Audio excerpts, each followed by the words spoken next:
Well, we are joined here now by the legend.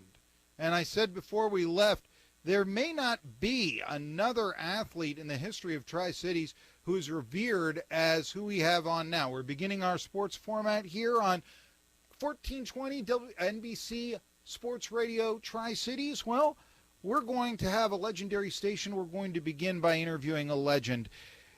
Our next guest, as I said, showed what ETSU could be athletically. When he left ETSU to play for the Golden State Warriors, an accomplishment not always, not too many ETSU Buccaneers have experienced, and hopefully a lot will in the future, but he left as the second leading assist getter of all time. In addition, he had East Tennessee State ranked as high as number 10. He was the captain. He was everything about sports in the Tri-Cities in the early 80s. Folks, or excuse me, the early 90s. You'd hear little old ladies talking about ETSU basketball. It's all because of this guy, Keith Jennings. So, Keith, welcome to our humble abode here of 1420 NBC Sports Radio Tri-Cities. We were talking earlier, East Tennessee State won in football, a big, huge game against Kennesaw State, and I know you saw the score and all that, but, well, what can you tell me? What was the relationship like between football and basketball when you were playing at ETSU? Well, first of all, Marky, thank you for having me on. I really appreciate the kind words. Back in the day, the football team wasn't, they played hard and they worked very hard, but, I think everybody was looking forward to basketball so much, so it kind of was unfair to them at the time, but we had a couple of teammates that actually played on the football team, so we were always at the home game supporting those guys and making sure, they knew that we had their back like they did for us as far as basketball went, and it was always a good basketball relationship with those guys, too, because when their seasons was over, they would always get with us and put the ones that played in high school, they would always, play a little pickup with us, and I think that made us tougher back in the day. So, I'm very happy that they got football back, and I'm very pleased that the Bucs are starting out 1-0 this year. The story of your recruitment to ETSU from Culpeper, Virginia is one of legend. I think ETSU was really the only scholarship offer you have. Correct me if I'm wrong. And, can you tell me, I think Alan LaForce was an assistant coach, later became the head coach that you played for. He was a little tipped off a little bit. Can you tell me the story of your recruitment? Yeah, it was an interesting story how it happened. I had my cousin Sharon Allen went to East Tennessee State, and she was a basketball player, and she got to know Coach LaForce quite a bit, and she kept telling Coach LaForce, I got a little cousin that's only about 5'5", but, he can really play. I think you should go and see him. And he said, well, by the time I become a senior, he would probably come check me out. So lo and behold, my senior year, my cousin TT, called him on it, and instead of Coach LaForce going, he sent Coach Hanners, who was the youngest of the assistants at the time, down there to see me play. And that night, I had 35, 36 points. Of course, that was right before we didn't have the three-point line, so it was a very good night for me to display my scoring ability. And, of course, Coach Hanners couldn't speak to me afterwards, but he comes back, and I guess he tells Coach LaForce, and Coach LaForce is like, tells Coach Robinson, and Coach Robinson said, well, Dave is a young guy, Alan, so I'm going to need you to drive down there. So Alan can't believe he's getting ready to drive 5.5, 6 hours to see a little point guard. And the night that he came to see me play, I was closing in on the all-time scoring record in our whole Battlefield district. And, I broke the record that night, and he saw they stopped the game, and a lot of my teammates and family and friends were carrying me around the court and everything. It was kind of crazy to really see that in a high school game. And next thing I know, I'm hearing from Coach Robinson, and they're flying me in for a visit. And yeah, they were the only team that was offering me a full scholarship at the time, and I tried to play it cool, like I needed to go home and talk to my mom and dad about it, but as soon as they offered, I knew I was accepting, and I just told my mom and dad that I'm going to East Tennessee State, and the rest is history. When you came to ETSU, they had only made one NCAA tournament in their history. They were a losing team. Did you have goals, dreams of going to the riches of national rankings and eventually 4 straight NCAA tournament berths when you came to ETSU? Well, I've always been a competitor, and I definitely wasn't used to losing. So knowing that the record was like 7-21 before me and Alvin and Greg and Mike and Major got there, I just had a feeling we were going to be able to do something special. And we created a bond at an early stage in our career. And next thing you know, Coach Robinson is starting all the freshmen.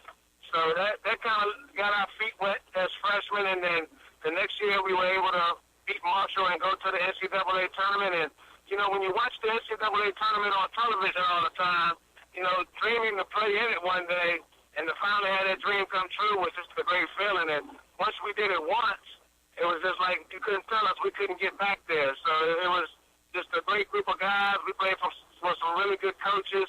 And, we were able to put Johnson City on the map, so to speak. Well, I definitely, and that's what I think ETSU is capable of doing. I wanted to ask you, the most famous game probably that you played in was actually a loss, and it's always been a little bit of a sore point for me that the game that ETSU is best known for is a loss. It's one that you fouled out in late, and we're talking about when ETSU was the number 16 seed and they lost by only a point to top-ranked Oklahoma. Now, remind me here, late in the game you did foul out, but have you ever thought about, if that wasn't the call, what you would have tried to have done in those last 2 minutes to make sure ETSU got one more point than Oklahoma did? Man, I probably think about that game every time the NCAA tournament rolls around. It was one of those games, like you said, we were in control, and then it became back and forth, and then, it was a phantom foul. I don't feel like I didn't touch Mookie Blaylock at that time. I was like understanding of the situation. Maybe it was wrong for me to swipe even at the ball to make it look like it, but I know I didn't touch him because, I needed to be in the game at those crunch time moments. And, I believe that, I've always been ready for the clutch moments of the game, and I like to think that either myself or I could have set somebody up for a really good opportunity to knock off the number 1 team. I tell you, I know that in that game, late in it, ETSU had the final possession with 4 seconds left, and they couldn't get it past half court for the final shot. And I always thought, if Mister was in there, that wouldn't have happened. There would have been a legitimate shot taken, at least to try to win the game.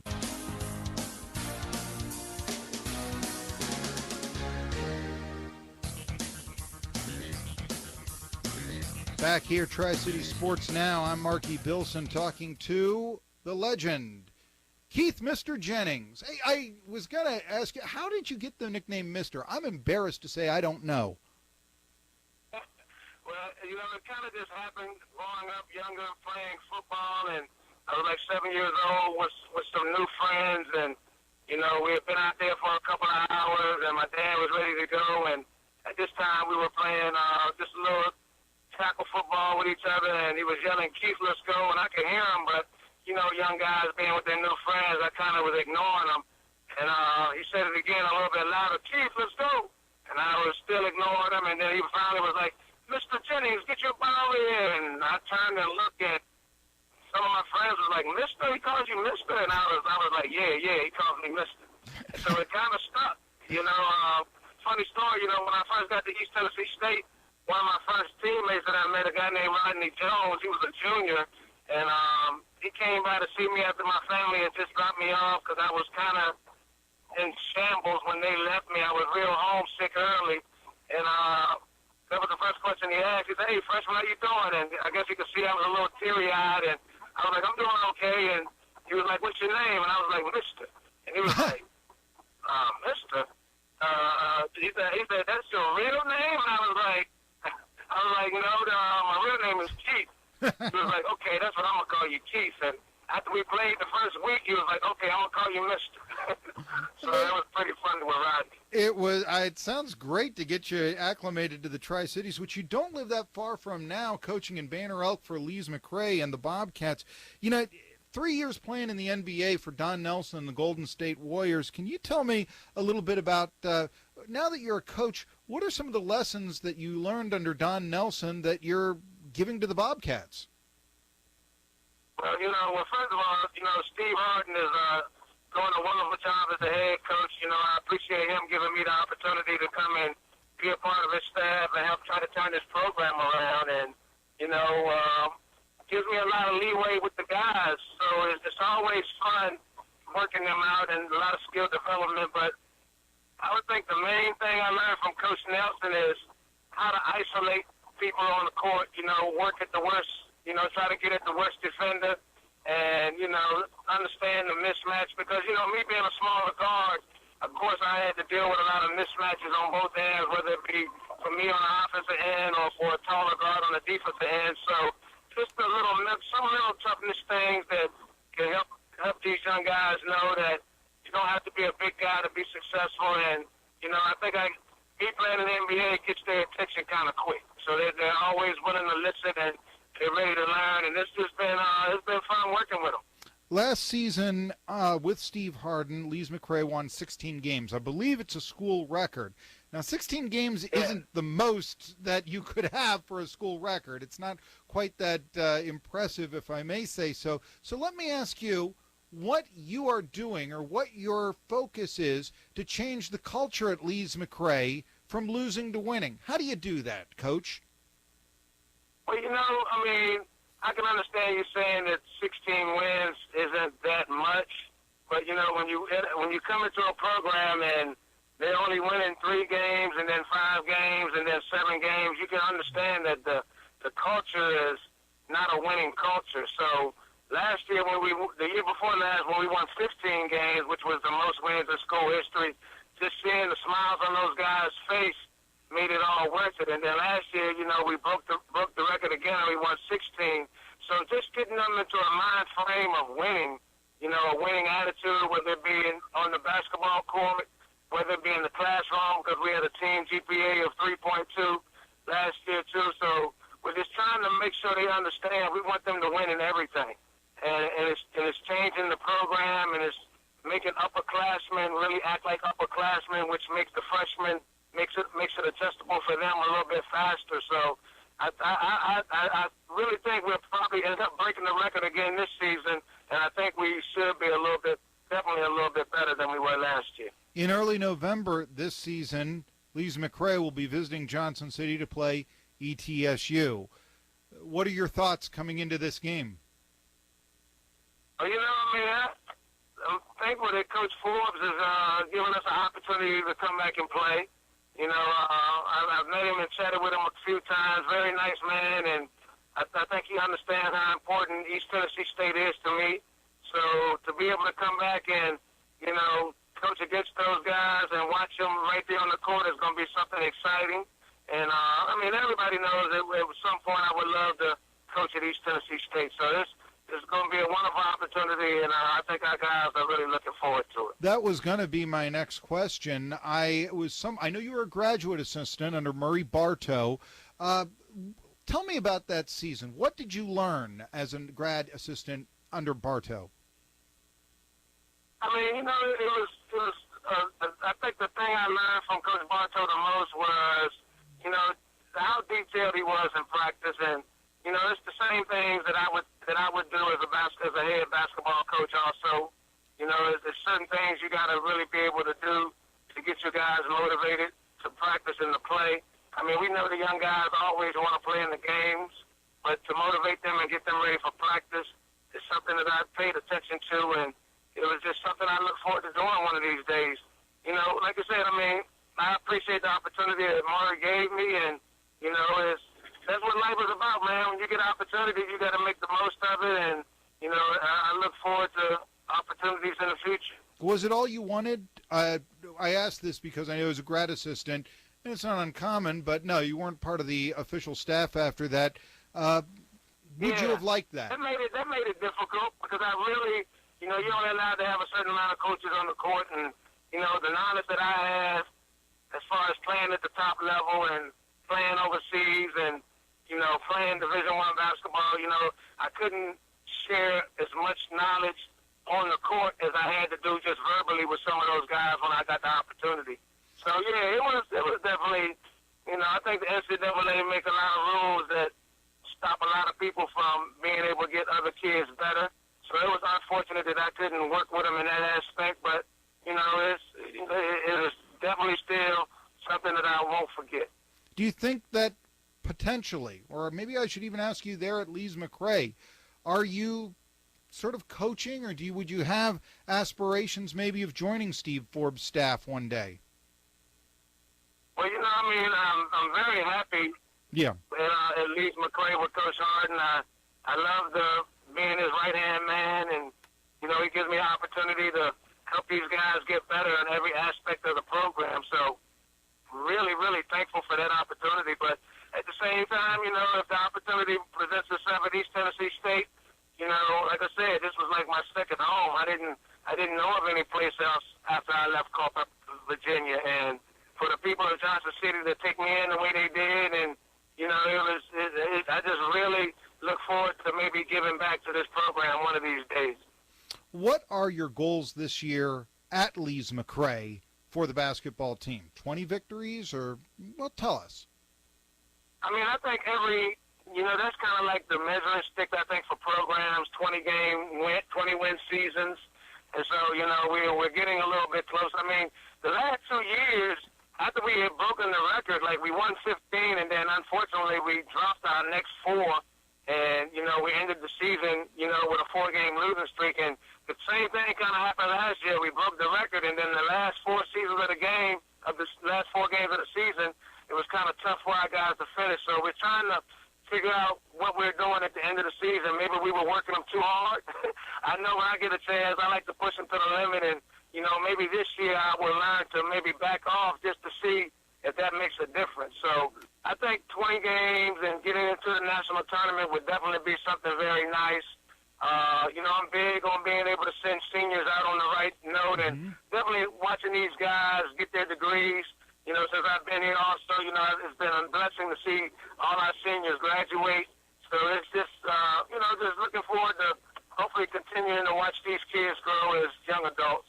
As our interview with Keith Mr. Jennings winds down here on Tri-City Sports Now, I wanted to ask, since you're going to be coming back to ETSU in November, has ETSU ever had a reunion event for those great early 90s teams? I think the last one we really had was probably when Coach Forbes was, presented as the head coach. We try to stay active with the program, knowing that, a lot of teams are going to get compared to us. So, it's kind of like a touchy situation because we don't want to step on anybody's toes, but at the same time, we want them to know that they have our support, and we would love to see them accomplish the things that we accomplished. So I would say at the beginning of last year when Coach Forbes came, that was probably like one of the last reunions we've had. Before that, the year when I was a grad assistant with East Tennessee, that was the last time. We had gotten everybody together. But, the Buck brothers, we're very close, and even if we don't come back to Johnson City to get together, we always find ways to stay in contact with each other, man. So it's a brotherhood that's definitely still there for us, and, we're always going to be there for each other. Well, as I wanted to ask you the last thing, you had ETSU when you were a player here nationally ranked. It was a special team. But do you think that it is possible for ETSU to be a nationally ranked basketball program again? Do you think it's possible for them to be a Gonzaga, let's say? I definitely think it's possible. I actually think we were the Butlers before the Butlers. You know what I'm saying? I think we did some things that you don't hear of too many mid-majors doing. And, we're trying to put a documentary together about 4 rings, about the guys like Calvin and Marty and Greg. Those guys won 4 straight tournament championships.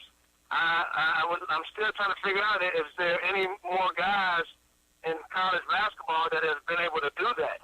So, you know, it would definitely be a good thing to see. You know, like I said, Johnson City has always been special to me, and I just look forward to seeing those guys play this year. I think Coach Ford did a wonderful job, him and his staff, last year with those guys, and I know they had a few guys sitting out. So, I mean, I wouldn't be surprised if they can make some noise and do some things that's going to make people remember us even more. We have 60 seconds left, so I want to ask, can Lees-McRae beat ETSU this year? Well, you know, I'm always going into games. I did as a player thinking that I was going to win. So no matter who we played, whether it was Syracuse, whether it was Oklahoma, whether it was Mississippi State, it really didn't matter. I really thought we were going to win. So, I mean, I think we're going to have a good chance. I don't think our guys will be intimidated.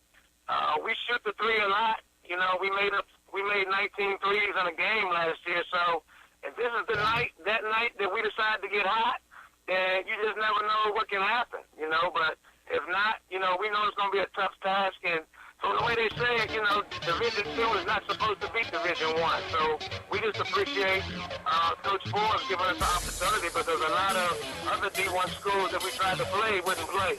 He's Mr. Jennings. It's Tri-City Sports Now. Thank you, mister.